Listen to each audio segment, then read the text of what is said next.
আমি আপনাদের দোয়া চাই, ধানের শীষে ভোট চাই।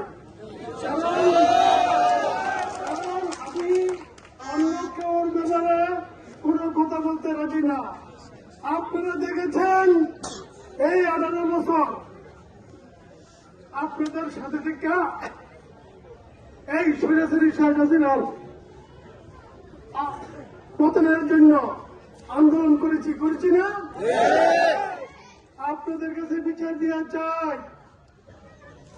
এই সোনারগাঁওকে কেউ কেউ ভাগ করেছে, এটা তো জানেন? সেটা আপনারা কিন্তু জানেন কে কে ভাগ করেছে। আমরা আজকে কেন সিদ্দিকুকে টেনে এনেছি? আমাদের কোন প্রয়োজন ছিল?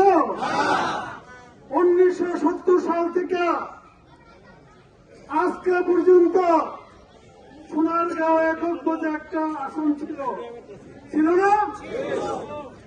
আমি আপনাদের কাছে এই বিচার দিয়ে যাই, যারা সোনারগাঁওকে নিয়ে সিনিবিল করছে তাদেরকে প্রতিহিত করবেন।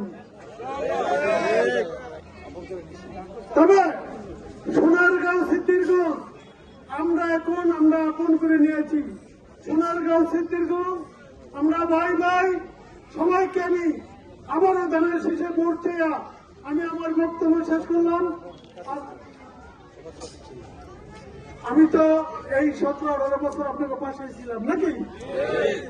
মামলা মোকদ্দমা বিরোধ আপদে আপনাদের পাশে ছিলাম না?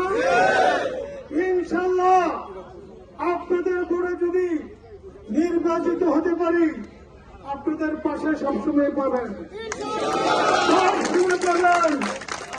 আমার দরজা সবসময় আপনাদের জন্য খোলা থাকবে। সবাইকে ধন্যবাদ জানিয়ে আমি আমার বক্তব্য শেষ করলাম। ভোট চাই, ভোট চাই।